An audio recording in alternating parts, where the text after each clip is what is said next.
best thing to do is, introspect, uh, find the source from where all this is coming from and try to address the root cause.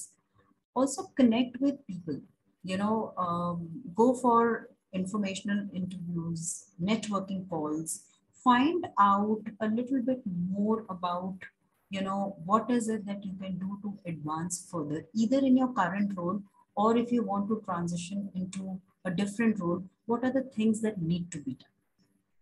So if you go about it systematically, you can get out of it. But the idea is that don't focus on what's not happening, but focus on what can happen. That's my advice. Perfect. What is not happening is not for happening, but what could be there. So it is. Please don't search the reason why it is not happening, but search the option how it could be happening. So thank you. It is another very useful lesson for us. Sometime in the career, obviously, all the professionals cannot enjoy a sharp rise or a sharp fall.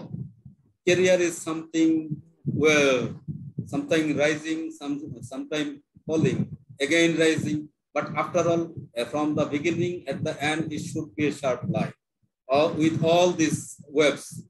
But if sometimes we feel that it is not rising, it is not doing as per our expectations, then it became problematic. So your advice during this sort of problematic situation, please try to know the root causes.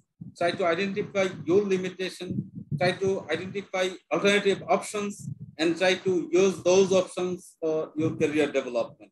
So at this moment, I would like to ask you, how can people grow their career into leadership success? Because everybody dream to be managing director of the company. Everybody start the career to be the general manager of the company. Everybody start their career to reach into the highest chair of these organizations. But all the people, if they would like to be there, it is impossible.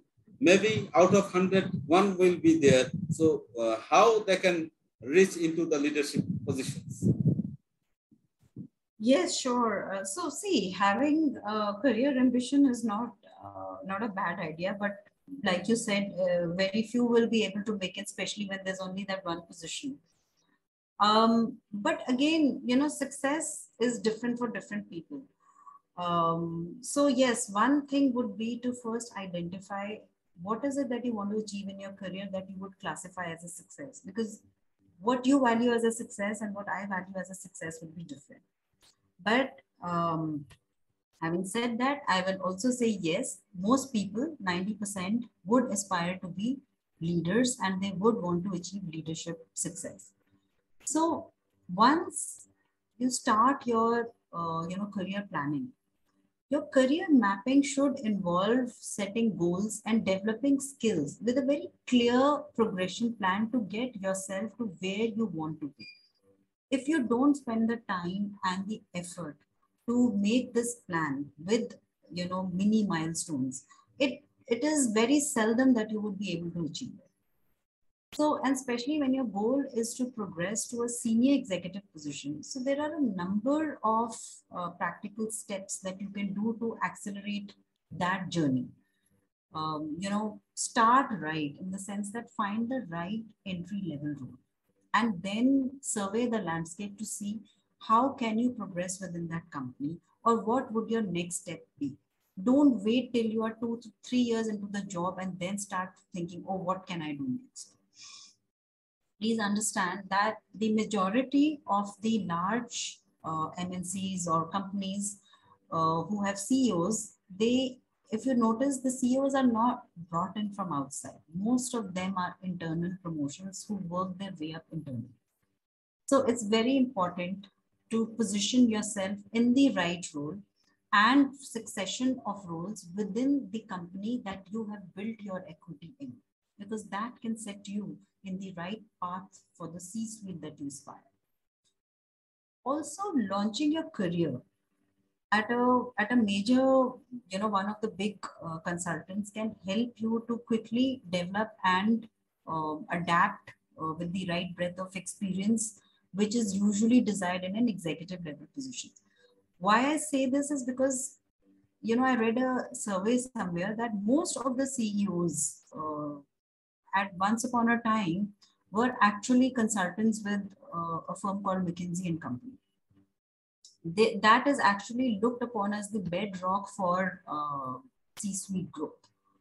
So when you're looking at, developing yourself further, be the first to volunteer, when a new opportunity comes up within the organization. It could be leading a task force, it could be a working committee on something. If you do this well, if you build your skills, build your credibility, it will earn you recognition beyond the job that you do every day. So this can-do attitude will help you develop also a network of advocates and influential references from within the organization. This is what is responsible for accelerating your growth, because you don't know who endorses you behind your back, who recommends you, and who nominates you when the right opportunity comes in. But you can make that happen for you by building your brand properly right from the start. Also, one very important thing that you can look at doing is to have a mentor within the organization or even outside the organization. This is really invaluable because, it's not only just to seek advice, it is also to understand and learn from their experience. And if you actually get your CEO to be your mentor, that certainly will open a lot of doors for you. So develop the characteristics of a good leader. What is it that you admire in the leader that you see before you, and how can you get there? Cultivate your own personal brand. How do people know you, like you? They want to interact with you in a good way. Invest in continuous learning. Have a personal learning plan. Each year, aim to learn something new, not necessarily what is taught on the job, but something different. If you're in finance, maybe you want to take up a strategic management course, a short-term course, and understand how the principles of strategy apply. And it could help you being considered for the next promotion that comes up in your department. Work on emotional resilience, active listening. These kind of competencies is something that are looked upon favorably for a leader. And if you actually demonstrate your competency of having grasped it, you actually have an edge over the others. And of course, last but not the least, please expand your professional network. Your network is your net worth. Thank you, ma'am. You started from a very beginning.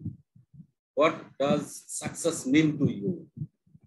Somebody defines success to earn lots of money, but somebody defined his success to contribute for the society. Somebody defined his success to contribute as a father, as a good husband.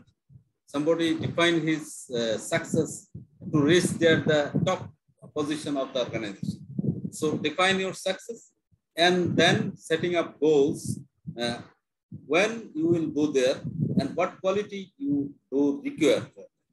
To develop those quality in you and start self-branding. I mean, personal branding is a very critical issue here.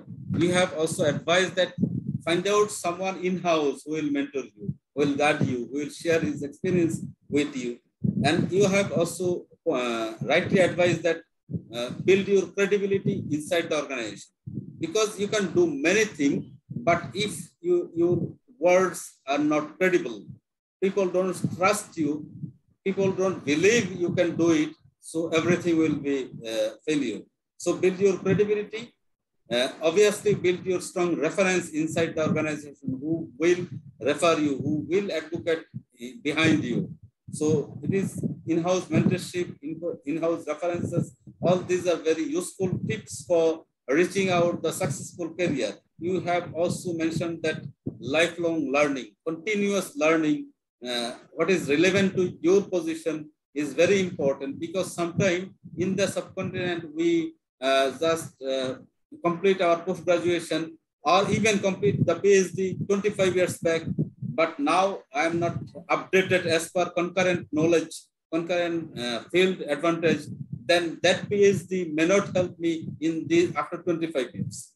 So continuous update yourself to reach towards the highest position of your career. Thank you, ma'am. These are all useful advices. Obviously, at this moment, when I learn from you that how to get there in the richest position, in the toughest position of your organization, in this stage, I would like to ask you, is it okay to have career break? Because smooth career, continuous career is not, it is not natural. Sometimes people may have to take breaks, especially the women, those who have some family needs, who have some social needs, some responsibility for his kids, for his children, so they may have a career break. So what is your opinion? Is it okay to have career breaks? See, that's a very, very pertinent question. So while many people, pause for personal or professional reasons, so it's natural to worry at that time, the impact a break can have on your career, because very honestly, it's not always seen favorably.